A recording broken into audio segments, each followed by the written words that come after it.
Hi friends, ఇక్కడ పాకం అయితే వచ్చిందనమాట. పాకం వచ్చిన తర్వాత ఇక కొద్దిగా నూనె అయితే పోసుకోవాలి. తర్వాత ఇది తడిపిండి కొంచెం కొంచెం వేసుకుంటూ ఉండలు లేకుండా తిప్పేసుకోవాలి.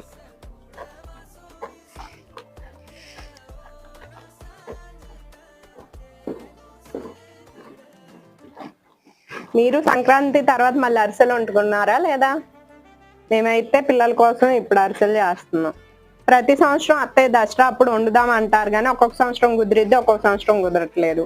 ఇది మనం అట్టుపిండికి కూడా ఆడుకోవచ్చు, ఏం పర్లేదు. ఎక్కువ ఉన్నా సరే కొద్దిగా ఆరబెట్టుకొని ఫ్యాన్ కింద మనం అట్టుకు బియ్యం పోయకుండా చక్కగా దీన్ని ఆడుకోవచ్చు.